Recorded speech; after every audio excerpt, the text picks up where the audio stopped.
সঠিক নিয়মে Facebook page delete করব কিভাবে। সো আমরা এখানে দুইটা অপশন পাই, যেটা আমি একটু পরে পুরোটা আপনাদেরকে দেখাই দিব। তার আগে একটু বলি যে একটা হচ্ছে ডিঅ্যাক্টিভেট পেজ আর একটা হচ্ছে ডিলিট পেজ। এই যে দুটো অপশন পাই, আমরা অনেকেই না বুঝে ডিঅ্যাক্টিভেট পেজে যাওয়ার পরে পেজটা কিন্তু আমাদের আর ডিলিট হয় না। মানে ডিঅ্যাক্টিভেটে যদি আপনি দিয়ে পুরো প্রসেসটা কমপ্লিট করেন তখন কিন্তু আপনার পেজটা ডিলিট হয় না, পেজটা ওখানে হাইড হয়ে থেকে যায়। আবার 30 দিন পর কিন্তু সেই পেজ রিপিট চলে আসে, আমরা বুঝতে পারি না সঠিকভাবে কিভাবে ডিলিট করব। তো আজকের কথা বেশি না বাড়ায় চলেন আমরা ডিরেক্ট দেখি যে সঠিক নিয়মে প্রপারলি আমার পেজটা কিভাবে একবারে ডিলিট করব। অনেকেই প্রবলেমে পড়ি আমরা। সো চলেন দেখতে থাকি ভিডিও। আমরা সর্বপ্রথম আমাদের যদি প্রোফাইলে থাকি তাহলে আমাদের কি করা লাগবে, আগে প্রোফাইলে একটা ক্লিক করলে এরকম একটা অপশান আসবে। তো সাইডে দেখতে পাচ্ছেন একটা টিক চিহ্ন বা 9+ লেখা আছে, এখানে একটা ক্লিক করলে আপনার যতগুলো পেজ আছে আপনার প্রোফাইলের সাথে ক্রিয়েট করা সবগুলো পেজ কিন্তু এখানে শো করবে। তো এখন আমাদের কাঙ্ক্ষিত যেই পেজটি আমরা ডিলিট করব সেই পেজটি কিন্তু এখানে সিলেক্ট করে নেওয়া লাগবে। সো আমি আমার যে পেজটি ডিলিট করব এটা কিন্তু সিলেক্ট করলাম। করা হয়ে গেলে এখন আমাদের উপরে দেখতে পাচ্ছেন যে প্রোফাইলের মতো একটা অপশান শো করছে হাতের ডান সাইডে। তো এখানে আমরা একটা ক্লিক করে দেবো। এখানে ক্লিক করা হয়ে গেলে এরকম একটা অপশান আসবে আমাদের সামনে। এরকম অপশান আসলে আমরা কি করব, এভাবে স্ক্রল করে নিচে আসার পরে দেখব সেটিংস অ্যান্ড প্রাইভেসি লেখা আছে। এই সেটিংস অ্যান্ড প্রাইভেসিতে আসার পরে আমরা ক্লিক করব সেটিংসে।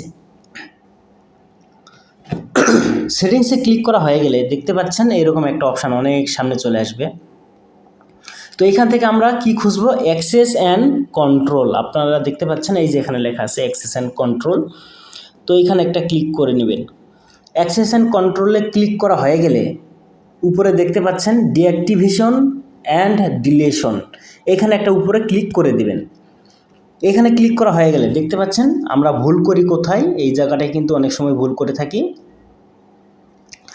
সেটা হচ্ছে এই যে ডিলিট পেজ আর একটা হচ্ছে ডিঅ্যাক্টিভেট পেজ। তো আমরা যেটা করব, আমরা ডিলিট পেজ করব। মানে এই ডিলিট পেজ করলে আপনার পেজটা একেবারে ডিলিট হয়ে চলে যাবে।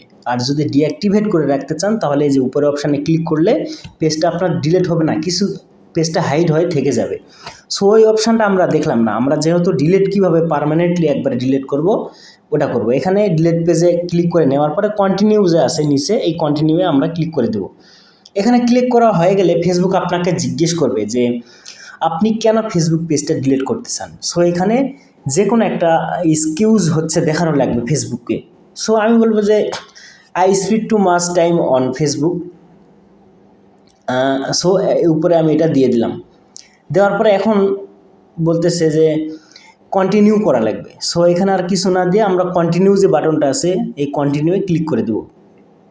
কন্টিনিউয়ে ক্লিক করা হয়ে গেলে পার্মানেন্টলি ডিলিট পেজ, এখানে কিছু ডকুমেন্ট আছে, এগুলো আপনি চাইলে এখান থেকে ডাউনলোড করে নিতে পারবেন। এই যে ডাউনলোড ইনফো লেখা আছে এই জায়গাগুলোতে আমি একটু দেখাই, আপনারা কিন্তু এখান থেকে ডাউনলোড করতে পারবেন।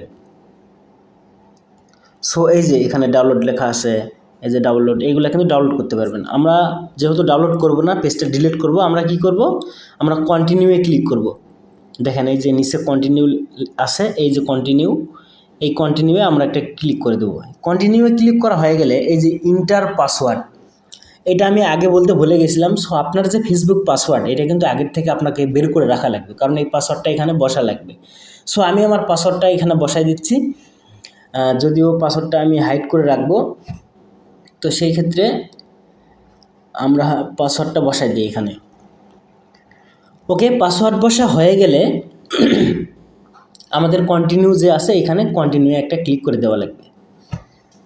অবশ্যই আপনাকে সঠিক পাসওয়ার্ডটি দেওয়া লাগবে। তারপরে দেখেন এখানে কন্টিনিউ, আবার নেক্সট কন্টিনিউ, আবার নেক্সট ডিলিট পেজ।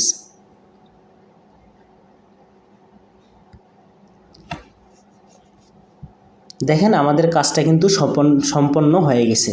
এখন যদি আমরা এখানে যাই, এখানে একটা ক্লিক করি, আমাদের পেজ কিন্তু আমরা দেখতে পারবো না। দেখতে পাচ্ছেন এখানে কোনো পেজ আছে নাই কিন্তু।